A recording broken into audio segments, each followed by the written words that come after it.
Kitab Efesus adalah kitab tentang tujuan kekal Allah. Kitab ini membicarakan tujuan kekal Allah lebih dari sekali dan mencakup aspek-aspek agung serta kekal dari tujuan Allah. Dalam pasal 1, Rasul Paulus berdoa agar orang-orang kudus melihat dan mengetahui. Pasal 2 menunjukkan hubungan antara orang-orang kudus dengan Tuhan dan hubungan dengan gereja. Dalam pasal 3, Paulus berdoa untuk pembangunan gereja.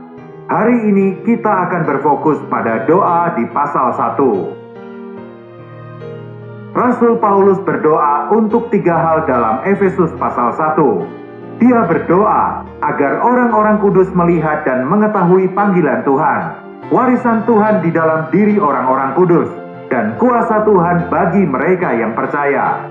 Rencana kekal Allah berkaitan dengan panggilannya, warisannya, dan kuasanya. Pertama, orang-orang kudus harus melihat pengharapan dari panggilan Tuhan. Efesus pasal 1 ayat 4 menjelaskan panggilan ini. Sebab di dalam Dia, Allah telah memilih kita sebelum dunia dijadikan, supaya kita kudus dan tak bercacat di hadapannya. Tuhan telah memanggil kita untuk kondisi ini, yaitu menjadi kudus dan tak bercacat. Bila kita membandingkan gambaran ini dengan situasi orang Kristen hari ini, kita dapat melihat adanya perbedaan yang besar di antara keduanya. Kedua, orang-orang kudus harus melihat warisan Allah di dalam diri mereka. Tentang warisan Allah, ayat 5 mengatakan, dalam kasih Ia telah menentukan kita dari semula oleh Yesus Kristus untuk menjadi anak-anaknya, sesuai dengan kerelaan kehendak-Nya. Allah menetapkan kita untuk menjadi anak. Di dalam ayat 11 dikatakan, Aku katakan di dalam Kristus, karena di dalam Dialah kami mendapat bagian yang dijanjikan. Kami yang dari semula ditentukan untuk menerima bagian itu, sesuai dengan maksud Allah, yang di dalam segala sesuatu bekerja, menurut keputusan kehendak-Nya. Allah telah menetapkan kita untuk menjadi milik pusaka-Nya. Warisan Allah di dalam orang-orang kudus adalah agar kita menjadi milik pusaka-Nya, yaitu agar kita menerima keputraan. Rencana Allah berhubungan dengan putra-putranya. Predestinasi Allah tidak ada hubungannya dengan keselamatan atau kebinasaan manusia. Hal itu berhubungan dengan Allah memiliki banyak putra. Dari semula, Allah telah menentukan kita untuk menjadi putra. Surat Galatia pasal 4 dan surat Ibrani pasal yang kedua, keduanya berbicara tentang keputraan, status sebagai putra. Pada waktu yang ditentukan, Allah akan menebus umatnya menjadi putranya, di mana Dia akan menerima milik pusakanya. Apa yang dimaksud dengan mewarisi suatu warisan? Ketika kita menerima warisan, berarti milik orang lain menjadi milik kita. Semua aset tetap dan aset lainnya menjadi milik kita. Di satu sisi kita menerima warisan, yaitu keputraan. Di sisi lainnya Allah mendapatkan milik pusaka di dalam kita, yaitu Allah memperoleh dan memiliki kita. Ada 2 bagian di dalam pekerjaan Allah. Bagian pertama diselesaikan sebelum dunia dijadikan. Bagian yang kedua diselesaikan di kayu salib. Rencana kekal Allah telah terlaksana sebelum dunia dijadikan. Sedangkan masalah kejatuhan manusia telah diselesaikan melalui penggenapan Kristus di kayu salib. Surat Efesus pasal 1 ayat 7 menuliskan, Sebab di dalam Dia dan oleh darah-Nya, kita beroleh penebusan, yaitu pengampunan dosa, menurut kekayaan kasih karunia-Nya. Kuasa Allah di dalam orang percaya adalah kuasa-Nya yang beroperasi di dalam Kristus. Kuat kuasa ini membangkitkan Kristus dari antara orang mati dan mendudukkan Kristus di sebelah kanan Allah di surga. Hari ini kuat kuasa ini bekerja di dalam diri orang percaya untuk menggenapkan tujuan Allah. Hari ini orang-orang Kristen memerlukan wahyu dari Tuhan. Daripada meminta Tuhan untuk melakukan pekerjaan-pekerjaan baru, orang-orang Kristen perlu nampak pekerjaan yang telah Tuhan genapkan. Paulus meminta agar Bapa memberikan pada jemaat di Efesus roh hikmat dan wahyu, sehingga mereka dapat melihat bahwa Allah telah menggenapkan segalanya. Ini adalah ciri khusus dari kitab Efesus. Segala sesuatu telah digenapkan. Apakah itu pekerjaan sebelum dunia dijadikan, atau pekerjaan di kayu salib? Misalkan seorang saudara ingin mengatasi emosinya. Dia berusaha berkali-kali tetapi tidak berhasil.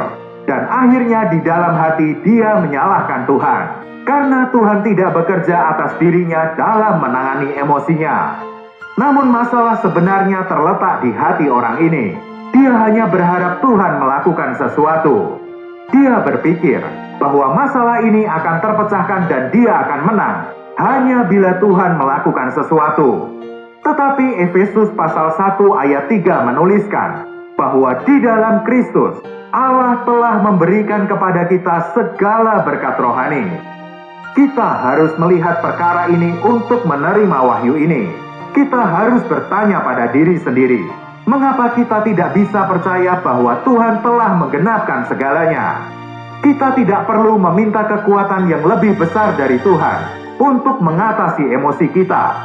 Kita hanya perlu meminta Tuhan untuk menunjukkan kepada kita fakta-fakta yang telah Kristus genapkan di kayu salib. Yang harus kita lakukan adalah mengklaimnya di dalam iman. Tuhan Yesus disalibkan di kayu salib. 3 hari kemudian dia bangkit dari kematian. Kebangkitan Tuhan adalah puncak dari pekerjaan Tuhan. Dia tidak perlu lebih maju lagi dari kebangkitan. Kita tidak perlu meminta Tuhan untuk melakukan apapun bagi kita. Satu-satunya hal yang kita perlukan adalah wahyu. Wahyu mengungkapkan fakta-fakta yang telah digenapkan Allah. Wahyu belum tentu merupakan sesuatu yang berhubungan dengan masa depan. Banyak orang berharap bahwa mereka akan menang di masa depan. Tetapi Tuhan ingin kita melihat apa yang telah digenapkan di kayu salib. Setelah kita melihat hal ini, kita akan memuji. Kuasa ini bekerja di dalam kita, sama seperti bekerja di dalam Kristus saat Allah membangkitkan Kristus dari kematian. Kuasa ini memungkinkan hayat masuk ke dalam maut dan keluar lagi. Hari ini, kita tidak perlu mencari-cari atau meminta kekuatan yang lebih besar. Kita harus melihat bahwa Kristus telah menggenapkan segalanya. Dia telah memperoleh kekuatan yang melampaui segalanya. Kekuatan ini tidak terletak pada apa yang akan Tuhan lakukan, tetapi ada di dalam wahyu tentang apa yang telah Tuhan lakukan. Wahyu adalah kunci dari segalanya. Kelahiran ulang kita didasarkan pada bagaimana kita melihat penebusan yang telah digenapkan Allah. Dalam membaca surat Efesus, kita menyadari bahwa kebutuhan manusia adalah wahyu. Kita harus melihat bahwa kekuatan di dalam diri orang-orang percaya adalah kekuatan yang menaklukkan kerajaan iblis, mengalahkan iblis dan maut. Seorang Kristen menjadi lemah karena dia tidak memiliki wahyu. Apakah seorang Kristen menang atau tidak, tergantung pada apakah dia melihat dan memiliki wahyu. Hal itu tidak berhubungan dengan besarnya kekuatan yang dimilikinya. Mereka yang memiliki wahyu secara spontan akan memiliki kekuatan. Mereka yang tidak memiliki wahyu akan gagal, tidak peduli seberapa kerasnya mereka berjuang. Paulus berdoa agar orang-orang percaya memiliki wahyu dan agar mereka nampak. Doa membawa wahyu. Hal itu menunjukkan kepada kita bahwa kita telah diselamatkan, bahwa kita telah dibebaskan, bahwa hayat telah masuk ke dalam maut, dan bahwa hayat baru telah keluar dari maut. Hayat kebangkitan ini memampukan kita untuk mengalami semua yang telah dilalui Kristus dan menyempurnakannya dalam penggenapan tujuan kekal Allah. Haleluya, terpujilah Tuhan.